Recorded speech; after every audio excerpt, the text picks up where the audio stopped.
Wala ka na bang lakas? Kung ganon, ako na mismo ang magpapatayo sa'yo. Ay tatanong lang ako sa'yo. Ngayon, nakadepende sa mga sagot mo. Kung gusto mo na kaagad mawala. Pero bago yun, kailangan ko munang maipaghiganti ang hirap na pinagdanasan ng aking mga angkan.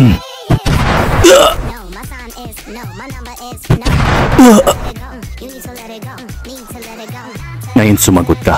Saan napunta ang mga pulang mata na kinuha nyo? Isa pa, nasaan ngayon ang iba mo pang mga kasama? Wala akong ibang sasabihin sa'yo na kahit ano, wala kang makukuha sa aking impormasyon kung anong ginawa namin sa mga pulang mata.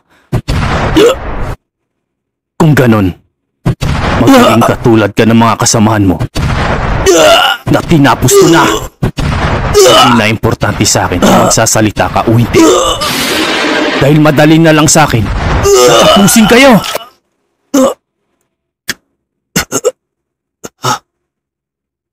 Tuko. Tulad ng sinabi ko, hindi na kita pipilitin kung magsasalita ka o hindi.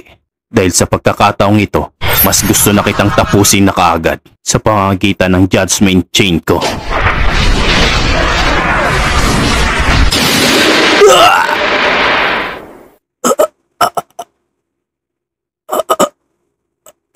Anong pakiramdam na ito? Ngayon, hawak ko ng kapalaran.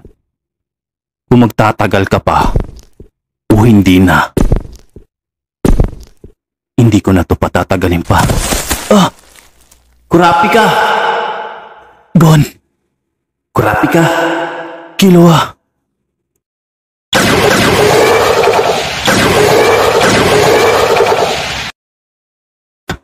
Napantam kang.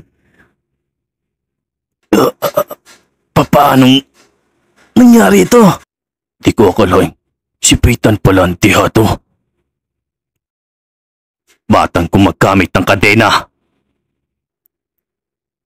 Ang mabuti pa, huwag ka nang kumilos pa kahit na kaunti. Kung hindi, ikaw ang mapapahamak sa pagkakataong ito. Kaya bitawan mo na si Peyton. Bakit pa pumarito kayo? Nang dahil sa ginawa nyo, nahuli niya na tayong lahat. Ito na ang katapusan natin. Maganda ang ginawa nyo. Hindi siya nagsalita patungkol sa inyo. Kayo na mismo ang lumapit sa akin. Hindi na ako mahihirapan pa.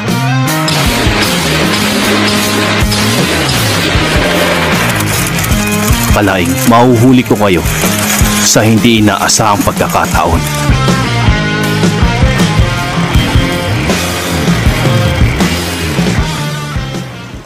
Sa wakas, nakita ko na ang tamang lokasyon. Magandang balita yan. Kailangang hindi ka magkamali sa mga gagawin natin. Hindi pwedeng masayang ang bombang yan. Opo, mahal na prinsipe. Siguraduhin kong walang matitira sa kanila kahit ni isa. Dahil sa lakas ng bombang ito, sigurado na ako. Mabuti kung ganon. Hindi ko na kailangan ng Phantom Gang. Kaya naman, kailangan na silang tapusin. Isama mo na ang may pulang mata. Hindi ko na kailangan ang mga mata niya. Masusunod, mahal na prinsipe. Gagawin ko ang lahat ng pinag-uutos nyo nang walang kahirap-hirap. Kaya naman, ako na ang bahala